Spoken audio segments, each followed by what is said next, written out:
AITA for telling my wife to marry her therapist because I'm done? I never thought it would get to this point. I'm a 34-year-old guy, married to Clara for 8 years, and we have 2 kids. Ethan, our firstborn, is 6, and our second son, Luke, is about to turn 1.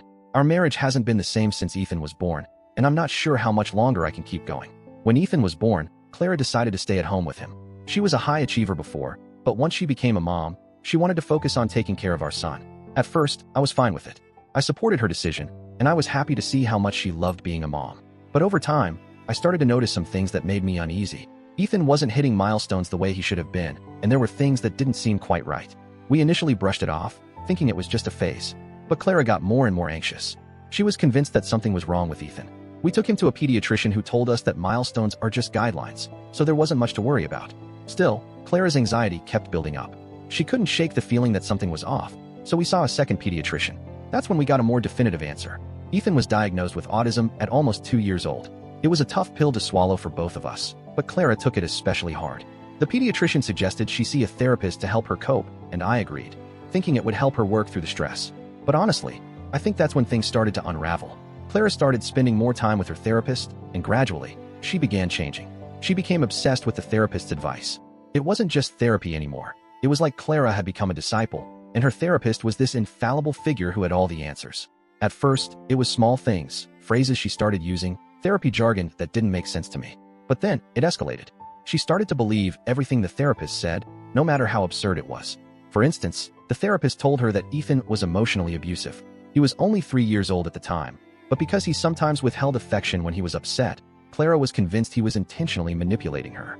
And then there was me. I was labeled emotionally abusive because I canceled a date with her after she called me a loser in front of our friends. I told her I wasn't in the mood for sex after a big argument, and apparently, that was sexual abuse because I was punishing her by withholding intimacy. And, to top it off, I was financially abusive because I questioned whether we could afford another baby. The list kept growing. At one point, Clara said that I was physically abusive for putting my arm out to stop her from walking into the kitchen when I was sweeping glass off the floor. But it didn't stop with me. Ethan, our 3-year-old, became the villain in Clara's eyes too. She told me that he was emotionally abusive and physically abusive because he accidentally kicked her while throwing a tantrum. I started to lose it. This wasn't the woman I married. The more Clara relied on her therapist's advice, the more distant she became from reality. It felt like our family was falling apart, and the person who was supposed to be my partner was slipping away, replaced by someone who only spoke in therapy language. It all came to a head when we were talking about having another baby. I didn't think it was a good idea. We were already struggling with finances, and with Ethan's diagnosis, I felt like it wasn't the right time. But Clara insisted, and in the end, we had our second son, Luke. And that's when everything really changed. It was like Ethan didn't matter anymore. Clara stopped interacting with him. She completely focused on Luke, and she started treating Ethan like he wasn't even part of the family. I had to rearrange my work schedule to drop him off and pick him up from school, but that wasn't sustainable. We were barely scraping by. Eventually, I found an expensive after-school program for Ethan, but that meant even less money for us as a family. I tried talking to Clara. I told her it wasn't fair to Ethan. She was neglecting him. I couldn't believe it. The woman I married wouldn't have treated our son like this. She said I was being unreasonable. She even went so far as to tell me that her therapist had told her that Ethan was like the disease that replaced Luke. I was beyond frustrated. I said something I now regret. Why don't you just marry your therapist? I'm done with this. I told her I was filing for divorce. Clara was devastated. She accused me of trying to tear her away from the only support she had, her therapist. She said I was emotionally manipulating her, that I was trying to turn her against her therapist, and that I was the one causing the problems. It was like I was the enemy. But what about my family? What about Ethan, who was being neglected by the one person who should have been there for him?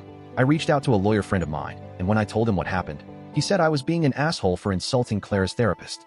He said therapy was important, and it wasn't the therapist's fault that Clara was acting the way she was. But I couldn't shake the feeling that this therapist had ruined my marriage. She had turned Clara into someone I didn't recognize, someone who was so consumed by therapy speak that she couldn't even see what was happening to our family. So now I'm left wondering, AITA for telling my wife to marry her therapist because I'm done? Am I wrong for feeling like my family is falling apart because of this obsession with therapy? I don't know where to go from here.